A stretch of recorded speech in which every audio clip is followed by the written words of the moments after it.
আমাদের মান্না স্টাইল তার ভিতরে আছে। তো এই আমাদের এই পুট্টু সিনেমার মাধ্যমেই এই চটটা হয়তো বেঁচে থাকবে আরও কিছু বছর। গল্পটা এমন সারা বাংলাদেশের মানুষের জন্য গল্পটা। হ্যাঁ, তো ওর মেকিংয়ের ভিতরে একটা তামিল, আপনি ট্রেলার দেখবেন মনে হবে যেন তামিল ছবি ট্রেলার।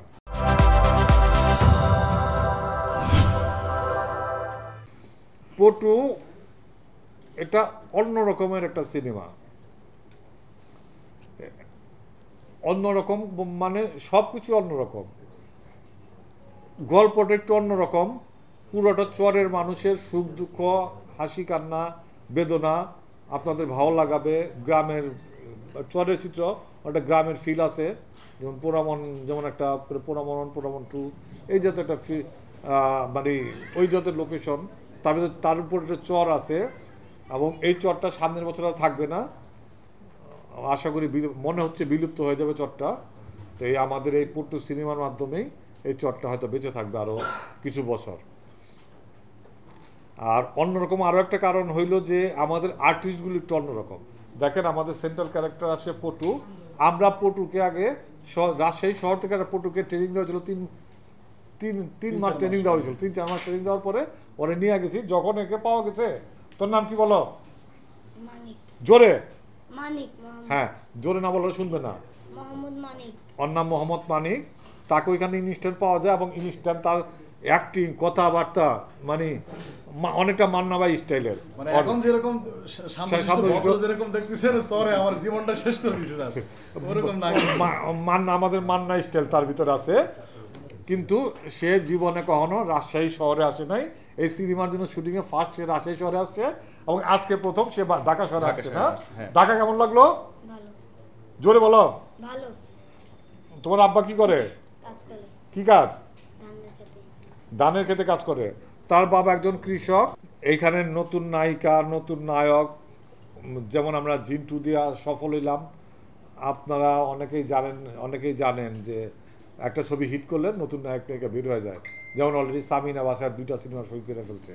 হ্যাঁ, সাজ্জাদের কথা চলতেছে। এই একটা ছবিটা হিট করলে একটা নায়ক নায়িকা এস্টাবলিশড হয়। আশা করি ছবিটা ভালো চলবে, এবং ভালো চললে আমাদের ইন্ডাস্ট্রিতে একজোড়া নতুন মুখ পাবো।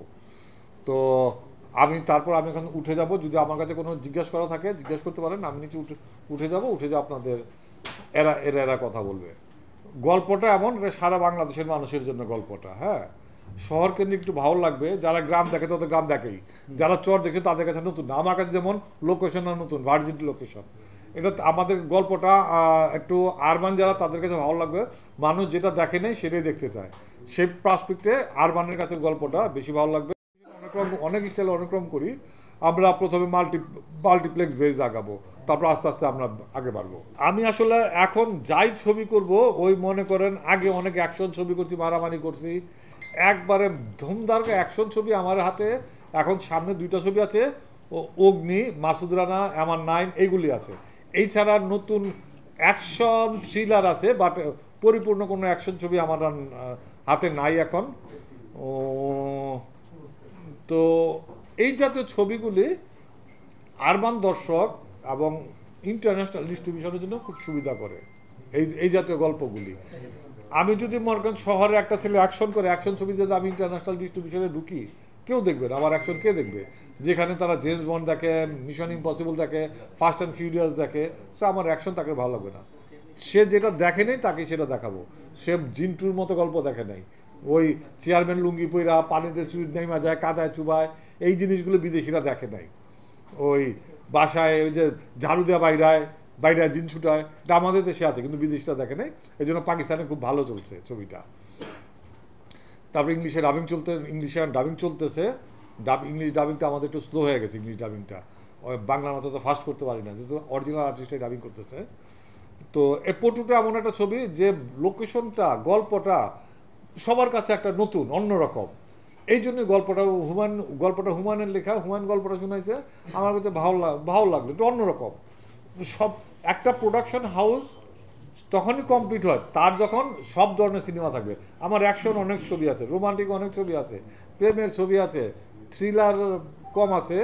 এখন এই থ্রিলার, এটা পুরোটা থ্রিলার, গ্রামীণ প্রেম সব কিছু মিলে একটা সিনেমা।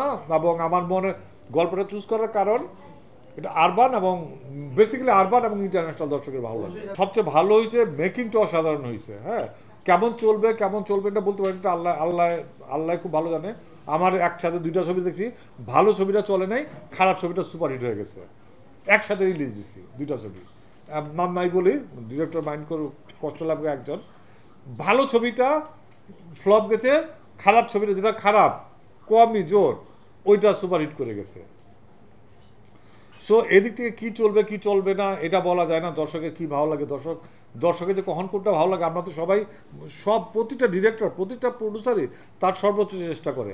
তবে এই জিনিসটা যেটা আরেকটা নতুনত্ব পাইছি, আমাদের দেশে তামিলকে কপি করে অনেক সিনেমা হয়েছে, বাট এটা তামিলের কোনো গল্প না, গল্প আমাদের রাজশাহীর গল্প, রাজশাহী চরের গল্প। কিন্তু মেকিংটাই ডিরেক্টরের উপরে সব মানুষের উপরে কারো প্রভাব থাকে, কোনো কিছুর প্রভাব থাকে। যেমন আমার ভিতরে হুমায়ুন আহমেদ স্যারের অসম্ভব প্রভাব আছে।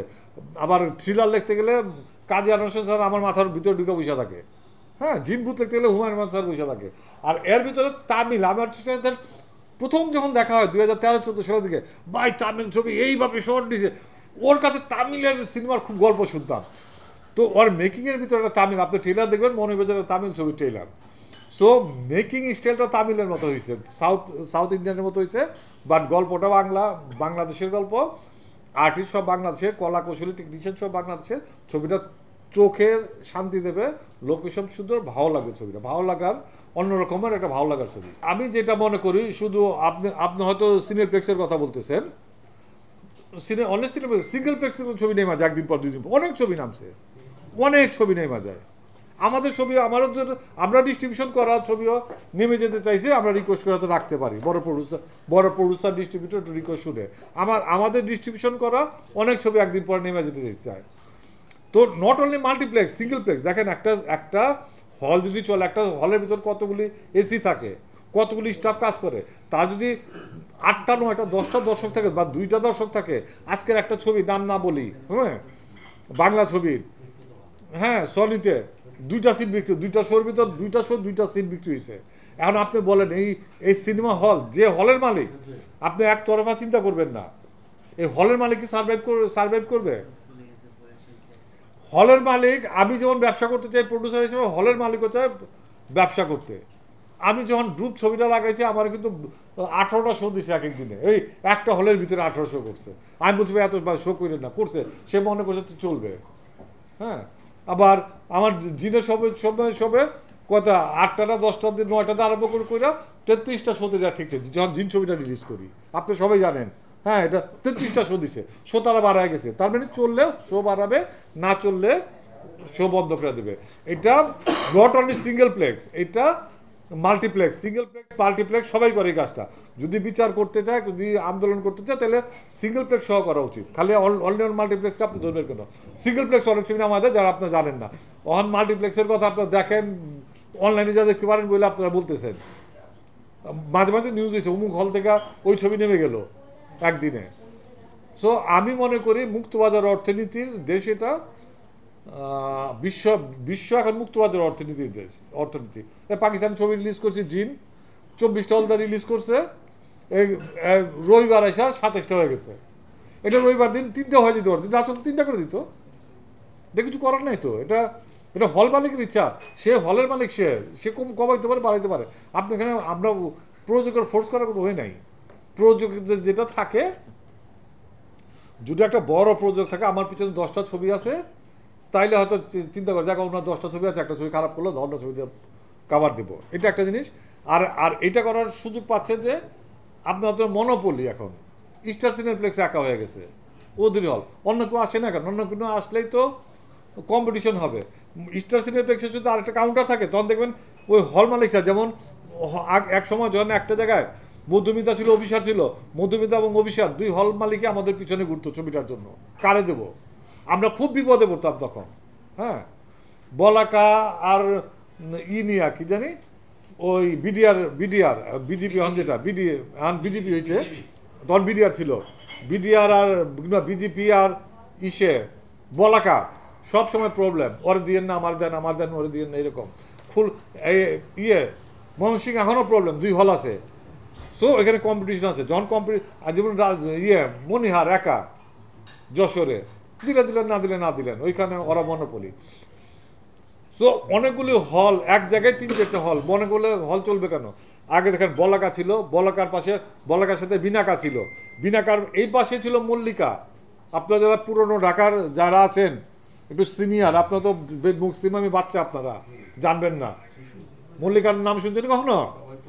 বলাকা হলতে হাইটা 2 মিনিট লাগতো। মল্লিকা বলাকা হলের মতো একটা বড় হল ছিল মল্লিকা, নিউ এলিফেন্ট রোডে। ওদিকে বিজেপি আছে, তাহলে একসাথে 4টা হল, তো সবগুলো কিন্তু চলছে। তো আপনি যদি যে একটা হল আছে আরেকটা হল চলবে না, সিনেপ্লেক্স উল্টা দিকে আরেকটা করে দেন, ওইটাও চলবে না কেন? সো আপনাকে কম্পিটিশন করতে হবে। যারা যারা এটার জন্য দরকার হলো সরকারের নীতিমালা। সরকারের হল করে দিতে বলি না, সরকার সঠিক নীতিমালা দিতে হবে।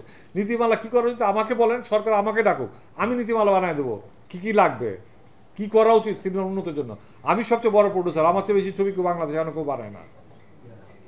আর আমি জানি না কেউ 52 সিনেমাটা বানাইছে কিনা, কারো লাইফে আছে কিনা আমি জানি না। বাংলাদেশে কোনো প্রডিউসার এই 52টা ছবি বানাইছে কিনা, জাজমেন্ট 52টা ছবি বানাইছে।